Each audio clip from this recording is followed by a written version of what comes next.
ಇತ್ತೀಚಿನ ಸಂಚಿಕೆಗಳನ್ನು ಜಾಹೀರಾತಿನ ಕಿರಿಕಿರಿ ಇಲ್ಲದೆ ನೋಡಿ.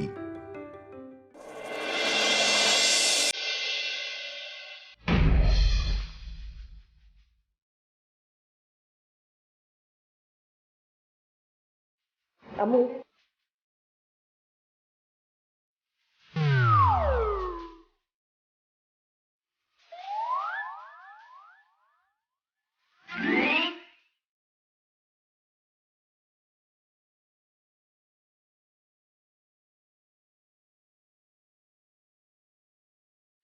ಅಮ್ಮು,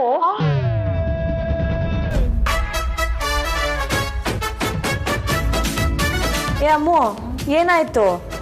ಇದ್ಯಾಕೆ ಹಿಂಗೆ ಆಡ್ತಿದ್ಯಾ? ನೀವಕ್ಕೆ ವೇದಾಂತ್ ಅಂದ್ಕೊಂಡು ಕಳೆದೋಗ್ಬಿಟ್ಟಿದ್ದೆ. ನೀವ್ಯಾವಾಗ ಬಂದ್ರಿ? ಇನ್ನು ಕಳ್ದೋಗಿದ್ದಲ್ಲ, ಅವಾಗಲೇ ಬಂದೆ.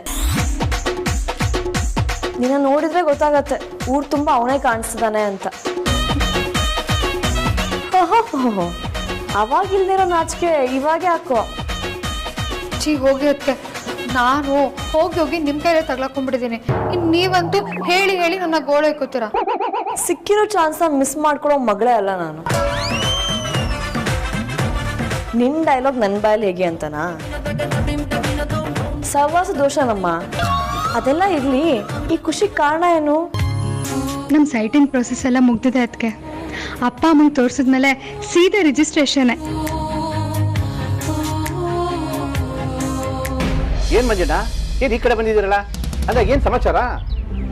ಬರೀ ತಾಳಿ ಆಡ್ಬಿಟ್ಟಿರೋ ವಿಷಯ ಗೊತ್ತಾಯ್ತು. ಈ ಕಡೆ ಹೋಗಿದ್ದೆ, ಮನೇಲಿದ್ದೀರಾ ಅಂತ ಹುಡುಗರು ಹೇಳಿದ್ರು. ಇಲ್ಲೇ ಮಾತಾಡಿಸ್ಕೊಂಡು ಹೋಗೋಣ ಅಂತ ಬಂದೆ. ಹ್ಞೂ ಮಂಜಣ್ಣ, ನಾನು ಅವತ್ತೇ ನಿಮ್ಮ ಮನೆಯವ್ರಿಗೆ ಹೇಳಿದೆ, ಕತ್ತಿನಲ್ಲಿರೋ ತಾಳಿನ ಹೊರಗಡೆ ತೆಗಿಬೇಡಿ, ಹಡ ಇಡಬೇಡಿ ಅಂತ ಹೇಳಿ. ನಿಮ್ಗೆ ಹಣ ಅರ್ಜೆಂಟ್ ಇದ್ರೆ ನನ್ನ ಹತ್ರ ಕೇಳಿ ಕೊಡ್ತೀನಿ ಅಂತಾನು ಹೇಳಿದೆ. ಆದರೆ ಅವರು ದುಡ್ಡು ಕೊಡೋದಾದ್ರೆ ತಾಳಿ ಇಟ್ಕೊಂಡು ಕೊಡಿ ಅಂತ ಹೇಳಿ ತಾಳಿನ ಹಡ ಇಟ್ಬಿಟ್ಟು ದುಡ್ಡು ಇಸ್ಕೊಂಡು ಹೋದ್ರು.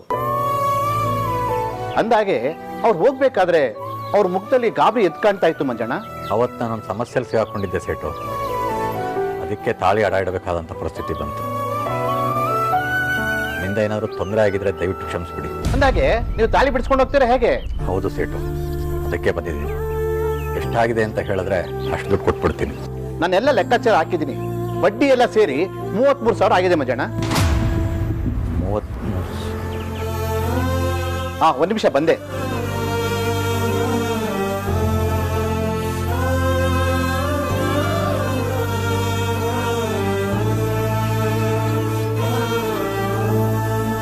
ತಗೊಳ್ಳಿ ಮಂಜಣ್ಣ. ಮತ್ತೆ ಹಡ ಇಡೋಂಥ ಪರಿಸ್ಥಿತಿ ಬರದೇ ಇರಲಿ ಅಂತ ಆ ಭಗವಂತನಲ್ಲಿ ಕೇಳ್ಕೊಳ್ಳಿ. ತಗೊಳ್ಳಿ ಸರ್. ಹಾ,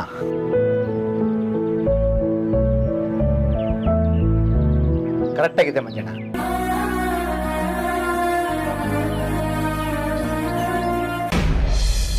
ಹಲೋ, ಮತ್ತೆ ಕಳ್ದೋದ್ಯಾ? ಏನು ವಿಷಯ? ಹೌದು ಅದಕ್ಕೆ ಈ ಖುಷಿಗೆ ಯಾರಾದ್ರೂ ಕಳೆದು ಹೋಗೇ ಹೋಗ್ತಾರೆ. ಹಾಗಿದ್ರೆ ಆ ಖುಷಿ ನನ್ನ ಹತ್ರನೂ ಹಂಚ್ಕೋ, ನಾನು ಒಟ್ಟಿಗೆ ಕಳ್ದೋಗ್ತೀನಿ. ಖಂಡಿತ ಹೇಳ್ತೀನಿ ಅದಕ್ಕೆ. ಆದ್ರೆ ಸ್ವಲ್ಪ ಕೆಲಸ ಬಾಕಿ ಇದೆ, ಅದಾಗ್ತದಂಗೆ ಖಂಡಿತ ಹೇಳ್ತೀನಿ. ಇದು ಮೋಸ. ನನ್ನ ಕೈ ಇಟ್ಕೊಂಡು ಡಾನ್ಸ್ ಮಾಡಿ ಇವಾಗ ನನ್ನ ಹತ್ರನೇ ಸೀಕ್ರೆಟಾ? ಅಯ್ಯಯ್ಯೋ, ನೀವು ತೀರಾ ರಕ್ತಕ್ಕೆ ತಗೊಂಡು ಅನ್ಯಥಾ ಭಾವಿಸ್ಬಾರ್ದು. ಸೀಕ್ರೆಟ್ ಇರೋದೇನೋ ನಿಜಾನೇ, ಆದ್ರೆ ಸೀಕ್ರೆಟ್ ರಿವೀಲ್ ಆಗೋಕ್ಕೂ ಟೈಮ್ ತುಂಬಾ ಹತ್ರದಲ್ಲಿದೆ. ನಂಗೆ ನೀನು ಹೇಳೋದು ಕೇಳ್ತಿದ್ರೆ ಇವಾಗಲೇ ಗೊತ್ತಾಗಬೇಕು ಅನಿಸ್ತಾ ಇದೆ. ನಂಗೂ ಹೇಳಕ್ ಆಸೆನೆ ಅದಕ್ಕೆ, ಆದ್ರೆ ಹೇಳಕ್ಕಾಗಲ್ಲ. ಹೋಗ್ಲಿ, ಸಿಂಪಲ್ ಆಗಿ ಇಂಡೈರೆಕ್ಟ್ ಆಗಿ ಹೇಳ್ತೀನಿ. ಅದು ಒಂದು ಕನಸು. ನಾನು ಆ ಕನಸಿಗೋಸ್ಕರ ತುಂಬಾ ದಿನದಿಂದ ಆಸೆ ಪಟ್ಟಿದ್ದೆ. ಸಿಕ್ಕಾಪಟ್ಟೆ ಶ್ರಮ ಇಲ್ಲದೆ ಇದ್ರು ಸಿಕ್ಕಾಪಟ್ಟೆ ಕಾದಿದ್ದೀನಿ. ಆ ಕನಸು ಸಾಕಾರ ಆಗ್ತಿದ್ದಂಗೆ ಎಲ್ಲರ ಹತ್ರನೂ ಹೇಳ್ತೀನಿ. ಅಲ್ಲಿವರೆಗೂ ಪ್ಲೀಸ್ ಅದಕ್ಕೆ, ನನ್ನ ಮುದ್ದು ಅದಕ್ಕೆ ಅಲ್ವಾ, ನಾನು ಹೇಳೋವರೆಗೂ ವೇಟ್ ಮಾಡಿ. ಅಯ್ಯೋ ಪ್ಲೀಸ್ ಪ್ಲೀಸ್ ಪ್ಲೀಸ್ ಪ್ಲೀಸ್ ಅದಕ್ಕೆ, ನನ್ನ ಮುದ್ದು ಮುದ್ದು ಮುದ್ದು ಅದಕ್ಕೆ ಅಲ್ವಾ, ನಾನು ಹೇಳೇ ಹೇಳ್ತೀನಿ. ಪ್ಲೀಸ್ ವೇಟ್ ಮಾಡಿ. ಆಯ್ತು, ನಿನ್ನ ಕನ್ಸೆಲ್ಲ ಸಾಕಾರ ಆಗಲಿ. ಆದರೆ ಇವಾಗ ಒಂದು ಡೀಲು. ನಾನು ಒಂದು ವಿಷಯ ಹೇಳ್ತೀನಿ, ಅದು ಸತ್ಯ ಆಗಿದ್ರೆ ಹೂ ಅನ್ಬೇಕು, ಸುಳ್ಳಾಗಿದ್ರೆ ಇಲ್ಲ ಅನ್ಬೇಕು. ಸುಳ್ಳಾಗಿದ್ರೆ ನಾನು ಮುಂದೇನೂ ಕೇಳಲ್ಲ, ಅಕಸ್ಮಾತ್ ನಿಜ ಆಗಿದ್ರೆ ಫುಲ್ ಡೀಟೇಲ್ ಆಗಿ ಹೇಳ್ಬೇಕು. ಓಕೆನಾ? ಹಾ ಆಯ್ತು, ಕೇಳಿ. ನಮ್ಮನೇನಾದ್ರೂ ಹೊಸ ಆಡಿಷನ್ ಆಗ್ತಾ ಇದೆಯಾ? ಐ ಮೀನ್ ಗುಡ್ ನ್ಯೂಸ್ ಏನಾದ್ರೂ? ಇಲ್ಲ ಅದಕ್ಕೆ ಅದೇನಾದ್ರು ಆಗಿದ್ದಿದೆ ಊರು ತುಂಬಾ ಟಾಪ್ ಮಾಡ್ಕೊಂಡ್ ಬಂದ್ಬಿಡ್ತಿದ್ದೆ. ಇದು ಬೇರೆನೇ ವಿಷಯ.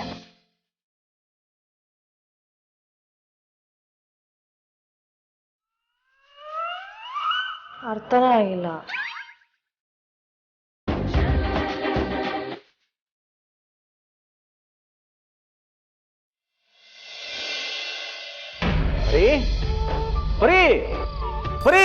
ಅಯ್ಯೋ ಯಾಕ್ರಿ ಹೀಗೆ ಕೂಕೊಂಡು ಬರ್ತಾ ಇದ್ದೀರಾ? ಅಂಥದ್ದೇನಾಯ್ತು ಈಗ? ಹೌದು, ನೀವೇನು ಇಷ್ಟು ಬೇಗ ಬಂದಿದ್ದೀರಾ? ಆರಾಮಾಗಿದ್ದೀರಾ ತಾನೇ? ನನಗೇನಾಗಿದೆ, ನಾನು ಚೆನ್ನಾಗೇ ಇದ್ದೀನಿ. ನೀನು ಮೊದಲು ಅರ್ಶಿನ ಕುಂಕುಮ ತಗೊಂಬ. ಯಾಕ್ರಿ ಅರ್ಶಿನ ಕುಂಕುಮ ಎಲ್ಲ ಕೇಳ್ತಿದ್ದೀರಾ? ಏನು ವಿಷಯ? ನೀನು ತಗೊಂಡು ಬಾಪರಿ, ನಾನು ಹೇಳ್ತೀನಿ. ಒಂದೊಂದ್ಸಲ ನಿಮ್ಮನ್ನು ಅರ್ಥ ಮಾಡ್ಕೊಳ್ಳೋಕ್ಕೆ ಆಗಲ್ಲ, ವಿಚಿತ್ರವಾಗಿ ಆಡ್ತಿರ್ತೀರಾ. ಬಂದೇರಿ.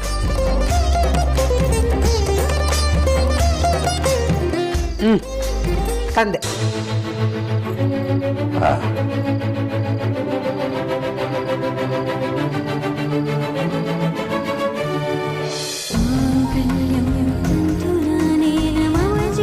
ಅರ್ಶಿನ ಕುಂಕುಮ ಹಾಕ್ಬಿಟ್ಟು ಇದನ್ನು ಕಟ್ಕೊ.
ಇದನ್ನ ನೀವೇ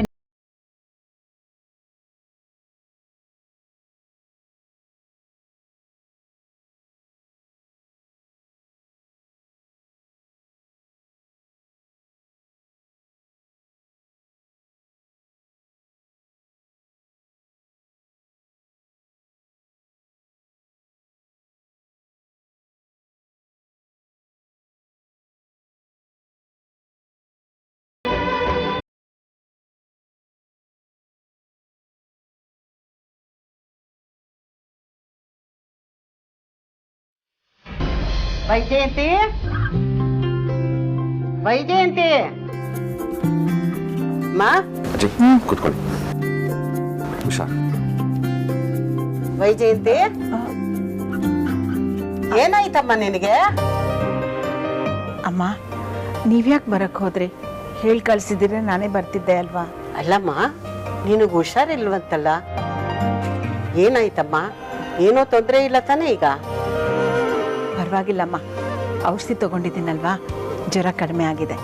ಅಲ್ಲ ಕಡೆ, ನೀನು ಜ್ವರ ಬಂದಿದೆ ಹುಷಾರಿಲ್ಲ ಅಂತ ನನಗೂ ಯಾರು ಹೇಳಲೇ ಇಲ್ಲ ನೋಡು. ವಿಕ್ಕಿ ಬಂದು ನೀನು ಹುಷಾರಿಲ್ಲ ಅಂತ ಹೇಳಿದಾಗ ನನಗೆ ಎಷ್ಟು ಗಾಬರಿ ಆಯ್ತು ಗೊತ್ತಾ? ನಿನಗಾದ್ರೂ ನನಗೆ ಹೇಳ್ಬೇಕು ಅಂತ ಅನಿಸ್ಲಿಲ್ವಾ? ಹೇಳ್ಬೇಕು ಅನ್ಕೊಂಡೆಮ್ಮ, ಸುಮ್ಮನೆ ಗಾಬರಿ ಪಟ್ಕೋತೀರಾ, ಅದಕ್ಕೆ ಹೇಳಲಿಲ್ಲ. ಹೇಳಿದ್ರೆ ಗಾಬರಿ ಆಗಲ್ಲ, ಹೇಳ್ದಿರ ಇದ್ರೇನೆ ಗಾಬರಿ ಆಗೋದು. ಅಲ್ಲ, ನೀನ್ ನನ್ನನ್ನ ಹೆತ್ತ ತಾಯಿಗಿಂತ ಎಷ್ಟು ಚೆನ್ನಾಗಿ ನೋಡ್ಕೊಡ್ತೀಯ, ಆದ್ರೆ ನೀನು ಇದನ್ನ ನನಗೆ ಹೇಳ್ದೆ ಮುಚ್ಚಿಡ್ಬೋದಾ?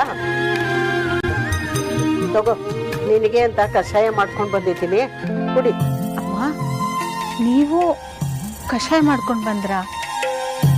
ಹ್ಞೂ ಕಣೆ, ನಾನೇ ಮಾಡ್ಕೊಂಡು ಬಂದಿದ್ದೀನಿ, ಕುಡಿದು ನೋಡು ಜ್ವರ ಹೇಗ್ ಮಾಯ ಆಗತ್ತೆ ಅಂತ. ಅಮ್ಮ, ನೀವು ಕಷಾಯ ಮಾಡಿದ್ದೀರಾ ಅಂದ್ರೆ ನನ್ನ ಕೈಯಲ್ಲಿ ನಂಬೋಕೆ ಆಗ್ತಿಲ್ಲ. ಅಯ್ಯಯ್ಯೋ, ನನ್ನನ್ನ ಏನೋ ಅನ್ಕೊಂಡಿದ್ಯಾ? ನಾನು ಏನಾದ್ರೂ ಮಾಡಿದ್ರೆ ಅದು ಎಷ್ಟು ವರ್ಷ ಆದ್ರೂ ಹೇಗ್ ಜ್ಞಾಪಕ ಇಟ್ಕೊಂಡಿರ್ತೀನಿ ಗೊತ್ತಾ? ನೀವ್ಯಾಕಮ್ಮ ತೊಂದರೆ ತಗೊಳಕ್ ಹೋದ್ರಿ? ಅಮೂಲ್ಯ ಅವ್ರಿಗೂ ಆರ್ತಿಗೂ ಹೇಳಿದ್ರೆ ಮಾಡ್ಕೊಡ್ತಿರ್ಲಿಲ್ವಾ? ನೀನ್ ನನ್ನನ್ನ ಅಷ್ಟೊಂದು ಚೆನ್ನಾಗಿ ನೋಡ್ಕೊಳ್ಳುವಾಗ ನಾನು ನಿನ್ಗೆ ಇಷ್ಟ ಆದ್ರೂ ಮಾಡಬಾರ್ದಿದೆ? ಇಷ್ಟಕ್ಕೂ ನಾನು ಬೇರೆ ಯಾರಿಗೋ ಮಾಡ್ಕೊಡ್ತಾ ಇಲ್ಲ, ನನ್ನ ಮಗಳಿಗಾನೇ ಮಾಡ್ಕೊಡ್ತಾ ಇದ್ದೀನಿ. ತಾಯಿನೇ ಎಲ್ಲ ಬದಲಾಗೋದಿಲ್ಲ, ಯುಗ ಉರುಳಿ ಕಳೆದೋದರು. ರೀ, ನಾವಿಬ್ರು ಒಟ್ಟಿಗೆ ಎಷ್ಟೋ ಕಷ್ಟಗಳನ್ನ ಎದುರಿಸಿದ್ದೀವಿ. ಆದರೆ ಮೊನ್ನೆ ಮಾತ್ರ ಏನು ಮಾಡಬೇಕು ಅಂತಲೇ ಗೊತ್ತಾಗ್ಲಿಲ್ಲ. ಬೇರೆ ವಿಧಿ ಇಲ್ಲದೆ ತಾಳಿನ ಅಡ ಇಟ್ಬಿಟ್ಟೆ. ದಯವಿಟ್ಟು ನನ್ನ ಕ್ಷಮಿಸ್ಬಿಡ್ರಿ. ಬರೀ ಹೋಗ್ಲಿ ಬಿಡು, ಅಳಬೇಡ. ಇನ್ಮೇಲೆ ಈ ಥರ ಆಗದೆ ಇರೋ ಹಾಗೆ ನಾನು ನೋಡ್ಕೋತೀನಿ. ಪ್ರತಿಯೊಂದು ಹೆಣ್ಣು ಮುತ್ತೈದೆಯಾಗಿ ಸಾಯ್ಬೇಕು ಅಂತ ಆಸೆ ಪಡ್ತಾಳ್ರಿ. ಮುತ್ತೈದೆಯಾಗಿರೋವರೆಗೂ ಕೊರಳಲ್ಲಿ ತಾಳಿ ಭದ್ರವಾಗಿರ್ಬೇಕು ಅಂತ ಆಸೆ ಪಡ್ತಾಳೆ. ಆದ್ರೆ ನಾನು ಮುತ್ತೈದೆಯಾಗಿರುವಾಗ್ಲೇ ಅದನ್ನ ಕೊರಳಿಂದ ತೆಗೆದ್ಬಿಟ್ಟು ದೊಡ್ಡ ತಪ್ಪು ಮಾಡಿಬಿಟ್ಟೆ. ಯಾರು ಬೇಕು ಅಂತ ಮಾಡಲ್ಲ ಪರಿ. ಸಮಯ ಸಂದರ್ಭಗಳು ನಮ್ಮಿಂದ ಅಂತ ತಪ್ಪುಗಳನ್ನು ಮಾಡಿಸ್ತೀವಿ. ಏನು ಮಾಡೋಕ್ಕಾಗಲ್ಲ, ಬಂದಿದ್ದನ್ನ ನಾವು ಅನುಭವಿಸ್ಲೇಬೇಕು. ರೀ, ನಾನು ಕೇಳೋದೇ ಮರ್ತ್ಬಿಟ್ಟೆ. ತಾಳಿನ ಬಿಡಿಸ್ಕೊಂಡು ಬರೋದಕ್ಕೆ ದುಡ್ಡಲ್ಲಿಂದ ಬಂತು? ಮತ್ತಾರ ಹತ್ರ ಸಾಲ ಮಾಡಿದ್ರಿ? ಏನೋ ಒಂದು ಮಾಡದೆ ಬಿಡು ಪರಿ, ಅದೆಲ್ಲ ಈಗ ಯಾಕೆ? ಇಲ್ಲ ರೀ, ನನಗೆ ಗೊತ್ತಾಗ್ಲೇಬೇಕು. ನಿಮಗೆ ದಮ್ಮಯ್ಯ ಅಂತೀನಿ. ಯಾರ ಹತ್ರ ದುಡ್ಡು ತಗೊಂಡು ಬಂದಿದ್ದೀರಿ ಅಂತ ನನಗೆ ಹೇಳಲೇಬೇಕು. ಹೇಳಿ.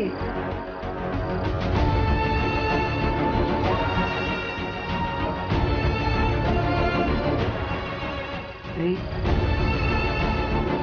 ನೀವೇನಾದರೂ ಆಟೋನ ಮಾರಿ ನಾನು ತಾಳಿ ಬಿಡಿಸ್ಕೊಂಡು ಬಂದ್ರ?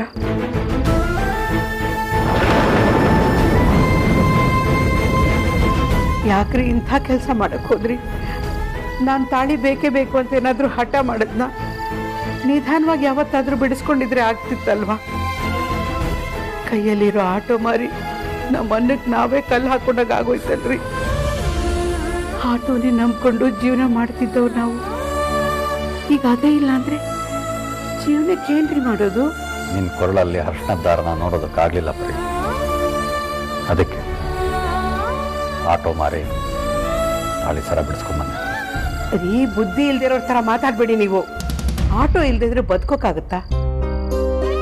ಕಳ್ಕೊಂಡಿರೋದನ್ನ ಮತ್ತೆ ಪಡ್ಕೊಳಕ್ಕಾಗತ್ತೇನ್ರಿ? ಅದಿಲ್ಲ ಅಂದ್ರೆ ನಾವು ಬೀದಿಗೆ ಬಂದ್ಬಿಡ್ತೀವಿ ಅಷ್ಟೇ. ಪರಿ, ಆಟೋ ಇಲ್ಲದೆ ಇದ್ರೆ ಏನಂತೆ? ಕೆಲಸ ಅಂತೂ ಸಿಕ್ಕೇ ಸಿಗುತ್ತೆ. ಬಾಡಿಗೆ ಆಟೋಗಳಂತೂ ಇದ್ದೇ ಇದ್ದಾವೆ. ಅದಕ್ಕೆ ನಾನು ಎಲ್ಲ ವ್ಯವಸ್ಥೆಗಳನ್ನು ಮಾಡ್ಕೊಂಡು ಬಂದಿದ್ದೀನಿ. ನೀನೇನು ಯೋಚನೆ ಮಾಡಬೇಡ. ಅಂದ್ರೆ ಬಾಡಿಗೆ ಆಟೋ ಓಡಿಸ್ತೀರಾ? ಹೌದು ಪರಿ. ಏನ್ರಿ ನೀವು ಸ್ವಂತ ಆಟೋ ಓಡಿಸ್ತಿದ್ದವರು ಬಾಡಿಗೆ ಆಟೋ ಓಡಿಸ್ತೀನಿ ಅಂತ ಹೇಳ್ತಿದ್ದೀರಲ್ಲ? ನನಗೆ ನಿಮ್ಮ ಮಾತು ಕೇಳ್ತಾ ಇದ್ರೆ ಸಂಕಟ ಆಗ್ತಾ ಇದೆ. ಪರಿ, ಈ ಭೂಮಿ ಮೇಲೆ ಸ್ವಂತದ್ದು ಅಂತ ಏನೂ ಇಲ್ಲ. ಎಲ್ಲ ಒಂದು ದಿವಸ ಬಿಟ್ಟು ಹೋಗಲೇಬೇಕು. ಇವೆಲ್ಲ ಹೇಳೋಕೆ ಕೇಳೋಕೆ ಚೆನ್ನಾಗಿರುತ್ತೆ ರೀ, ಆದರೆ ಇದನ್ನೆಲ್ಲ ಜೀವನಕ್ಕೆ ಅಳವಡಿಸ್ಕೊಡೋಕ್ಕಾಗೋದಿಲ್ಲ. ನೋಡೋಣ ಬಿಡು, ಆ ಭಗವಂತ ಕಂಡುಬಿಟ್ರೆ ತಗೊಳ್ಳೋಣ.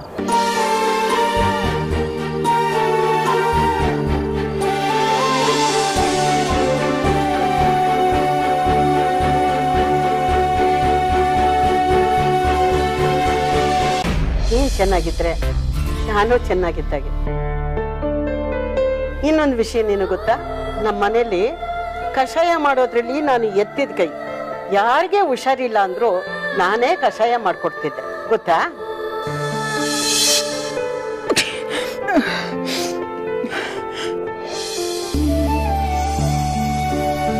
ವೈದೇಹಿ, ನೋಡು, ಕಷಾಯ ಮಾಡ್ಕೊಂಡು ಬಂದಿದ್ದೀನಿ, ಬಿಸಿ ಬಿಸಿಯಾಗಿದೆ. ಇದನ್ನ ಕುಡಿದ್ರೆ ಜ್ವರ ಎಲ್ಲ ಓಡೋಗ್ತದೆ. ಕುಡಿ. ಬೇಡಮ್ಮ, ನೀನ್ ಮಾಡೋ ಕಷಾಯ ತುಂಬಾ ಕಹಿ ಇರುತ್ತೆ. ಕಹಿ ಅಲ್ದೆ ಸಿಹಿ ಆಗಿರುತ್ತೇನೆ. ಮೊದ್ಲು ಸುಮ್ಮನೆ ಕಣ್ಣು ಮುಚ್ಕೊಂಡು ಕುಡಿ. ಬೇಡಮ್ಮ.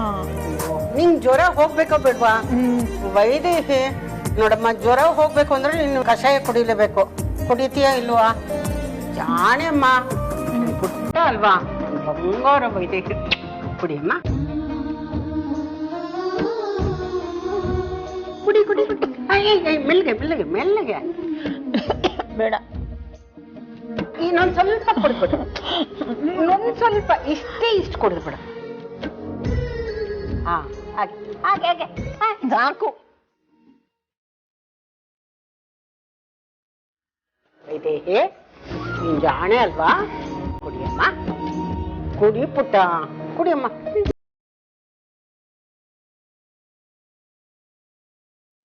ಅಯ್ಯಯ್ಯ, ಕುಡಿಲೇ ಇಲ್ಲ, ಹಾಗೆ ಇದೆ. ಇನ್ನೊಂದ್ ಸ್ವಲ್ಪ ಕುಡಿದ್ಬಿಡು. ಜಾಣೆ ಅಂತ ಹೇಳಿದ್ದೀನಿ. ನನ್ನ ವೈದೇಹಿ ಜಾಣೆ ಅಲ್ವಾ? ಕುಡಿ ಬಂಗಾರಮ್ಮ, ಜಾಡಿ. ಅಯ್ಯೋ, ನೊಂದೇ ಒಂದು ಗುಟ್ಟಿಗಿದೆ ಕಣೆ, ಕುಡಿದು ಬಿಡ.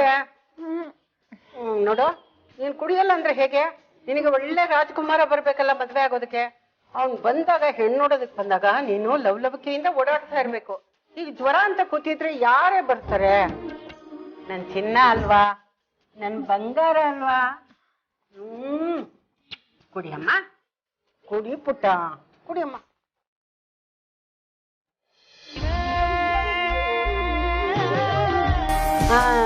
ನೋಡ್ದ, ಹಾಗೆ ಹೋಯ್ತು. ಬೆಳಕರಿ ಅಷ್ಟೊತ್ತಿಗೆ ನಿನ್ ಜ್ವರ ಎಲ್ಲ ನಿನ್ ಬಿಟ್ಟು ಓಡೋಗ್ಬಿಟ್ಟಿರತ್ತೆ. ಆಮೇಲೆ ಎಷ್ಟು ಲವಲವಿಕೆಯಿಂದ ಇರ್ತೀಯ ಗೊತ್ತಾ? ಅಪ್ಪೋ,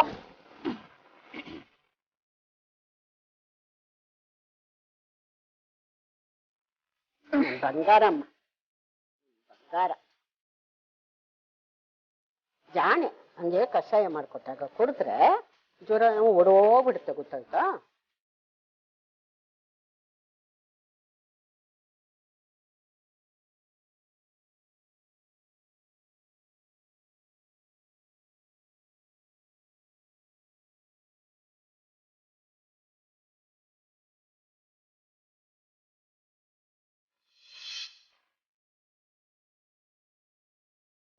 ಆದ್ರೂ ಈ ತೊಂದರೆ ತಗೊಂಡ್ರಿ ಅನ್ಸ್ತಾ ಇದೆ. ನಾನೆಲ್ಲಮ್ಮ ತೊಂದರೆ ತಗೊಂಡೆ. ನನಗೆ ಇವನು ನಮ್ ವಿಕ್ಕಿ ಇದ್ದಾನಲ್ಲ, ಅಡಿಗೆ ಮನೆನೇ ನೋಡದೆ ಇರೋನು, ಅವ್ರು ಕಷಾಯ ಮಾಡ್ತೀನಿ ಇಂದ. ಏನೇನು ಹಾಕ್ಬೇಕು, ಹೇಗ್ ಮಾಡ್ಬೇಕು ಅಂತ ಎಲ್ಲ ಹೇಳ್ಕೊಟ್ಟು ನಾನ್ ಸಹಾಯ ಮಾಡಿದೆ. ಈ ಕಷಾಯನ ಅವನೇ ಮಾಡ್ಕೊಟ್ಟಿತ್ತು. ಅಯ್ಯೋ ಇಲ್ಲಮ್ಮ, ಅಜ್ಜಿ ಏನನ್ಬೇಕು ಅದನ್ನ ನಾನು ಕಿಚನ್ ಇಂದ ತಕೊಟ್ಟೆ. ಇನ್ನೆಲ್ಲ ಅಜ್ಜಿನೇ ಮಾಡಿದ್ದು. ಅಮ್ಮ, ಅಜ್ಜಿ ಕಷಾಯ ಮಾಡೋ ಸ್ಟೈಲ್ ನೋಡ್ಬೇಕಾಗಿತ್ತು.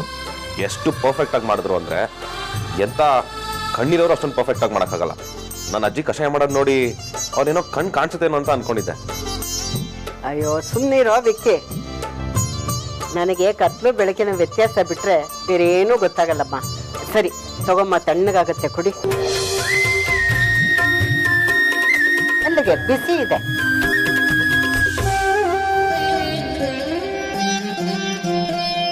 ದೂರ ಹೋದರು ಎಲ್ಲೇ ಇದ್ದರು ನೀನೇ ಮರೆತರು ತಾಯಿ ಮರೆಯಲ್ಲ.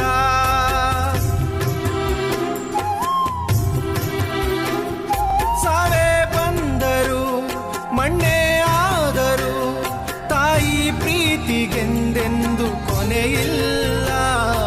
ತಾಯಿನೇ ಎಲ್ಲ, ಬದಲಾಗೋದಿಲ್ಲ. ಸಾರಿ ಪ್ರಜ್ವಲ್, ವೈಜಯಂತಿ ಮುನ್ಗೆ ಬೆಳಗ್ಗೆ ಹುಷಾರಿರಲಿಲ್ಲ, ಅದಕ್ಕೆ ನಿಮ್ಮ ಜೊತೆ ಸರಿಯಾಗಿ ಮಾತಾಡೋದಕ್ಕಾಗಲಿಲ್ಲ. It's okay sir, no problem. ಅಂದಂಗೆ ಅಮ್ಮ ಹೇಗಿದ್ದಾರೆ? ಬೆಳಗ್ಗೆಗಿಂತ ಈಗ ಶೀಸ್ ಫೀಲಿಂಗ್ ಬೆಟರ್. ಪ್ರಜ್ವಲ್, ಹಾಗೆ ಇನ್ನೊಂದು ವಿಷಯ, ನಾನು ಆ ಜಾಗಕ್ಕೆ ಈಗಲೇ ಹೋಗಬೇಕು. ನೀವು ರೆಡಿ ಆಗಿರಿ, ನಾನು ಬಂದು ನಿಮ್ಮನ್ನ ಮನೆ ಹತ್ರ ಪಿಕ್ ಮಾಡ್ತೀನಿ. ಅಯ್ಯೋ ಸರ್, ಈಗಲಾ? ಹೌದು, ಯಾಕೆ ನೀವು ಬೇರೆ ಯಾವುದಾದ್ರೂ ಕೆಲಸದಲ್ಲಿ ಹೆಲ್ಡಪ್ ಆಗಿದ್ದೀರಾ? ಹಾಗಲ್ಲ ಸರ್, ನಿಮ್ಗೆ ಗೊತ್ತಿರೋ ಜಾಗಕ್ಕೆ ದಿಢೀರಂತ ಹೋಗೋದು ಚೆನ್ನಾಗಿರಲ್ಲ. ಅದರಲ್ಲೂ ರಾತ್ರಿ ಮಾತ್ರ ಹೋಗಬಾರ್ದು, ಯಾಕೆಂದರೆ ಅಷ್ಟೊಂದು ಸೇಫ್ ಇಲ್ಲ ಸರ್. ಹಾಗಾದ್ರೆ ಯಾವಾಗ ಹೋಗೋಣ ಅಂತ ಹೇಳ್ತೀರಾ? ನಾಳೆ ಬೆಳಿಗ್ಗೆನೇ ಹೋಗೋಣ. ನಾನು ನಿಮ್ಮ ಮನೆ ಹತ್ರ ಬಂದಿರ್ತೀನಿ. Done Prajwal, I'll see you tomorrow. Vedant, ಅಮ್ಮ ಬನ್ನಿ ಕೂತ್ಕೊಳ್ಳಿ. ವೇದಾಂತ, ಕೆಲ್ಸದ ಮೇಲೆ ಏನಾದ್ರೂ ಆಚೆ ಹೋಗ್ತಿದ್ದೀನಪ್ಪ? ಹಾಂ ಅಮ್ಮ, ಸ್ವಲ್ಪ ಅರ್ಜೆಂಟ್ ಕೆಲಸ ಇದೆ. ಯಾಕಮ್ಮ, ಏನಾದರೂ ಹೇಳೋದಿತ್ತ? ಇಲ್ಲಪ್ಪ, ನೀ ಆರಾಮಾಗಿ ಹೋಗ್ಬಾ. ಅಮ್ಮ, ಏನಾದರೂ ಹೇಳೋದಿದ್ರೆ ಪ್ಲೀಸ್ ಹೇಳಿ, ಸಂಕೋಚ ಪಟ್ಕೊಳ್ತೀನಿ. ನನ್ನ ಹತ್ರ ಎಂತ ಮುಚ್ಚುಮರೆ? ವೇದಾಂತ್, ಏನಂದ್ರೆ ನಿನ್ನ ಹತ್ರ ಒಂದಷ್ಟು ಐಟಮ್ ತರಿಸ್ಕೊಳ್ಳೋದಿತ್ತು, ಅದಕ್ಕೆ ಕೇಳಿದೆ. ಹೋಗ್ಲಿ ಬಿಡು, ನಿನಗೆ ಕೆಲಸ ಬೇರೆ ಇದೆ ಅಂತಿದ್ಯಾ? ಪರವಾಗಿಲ್ಲ, ಹೇಳಿ ತಂದು ಕೊಡ್ತೀನಿ. ಹಾಗಿದ್ರೆ ಇಲ್ಲಿ ತಗೋ, ಇಲ್ಲಿರೋದ್ನೆಲ್ಲ ತಗೊಂಡು.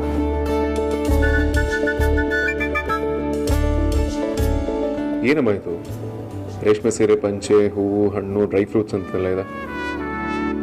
ಏನಾದರೂ ವಿಶೇಷನಾ? ಹಬ್ಬನ? ವಿಶೇಷ ಅಂತ ಏನಿಲ್ಲಪ್ಪ. ನಾಳೆ ನಾವು ನಮ್ಮ ಫ್ಯಾಮಿಲಿಗೆ ಬೇಕಾದವ್ರ ಮನೆಗೆ ಹೋಗ್ತಾ ಇದ್ದೀವಿ. ತುಂಬಾ ದಿನದಿಂದ ಹೋಗೋಣ ಅನ್ಕೊಂಡಿದ್ದೆ, ನೆಲೆ ಅಂತ ಸಿಕ್ಕಿರ್ಲಿಲ್ವಲ್ಲ, ಅದಕ್ಕೆ ನಾಳೆ ಹೋಗೋಣ ಅಂತಿದ್ದೀನಿ. ಅಂದ್ಹಾಗೆ ವೇದಾಂತ್, ನಾಳೆ ನೀನು, ಅಮೂಲ್ಯ, ಆರ್ತಿ ಎಲ್ಲ ಬೇಗ ರೆಡಿ ಆಗ್ಬಿಡಿ, ಎಲ್ಲರೂ ಹೋಗ್ಬಿಟ್ಟು ಬರೋಣ.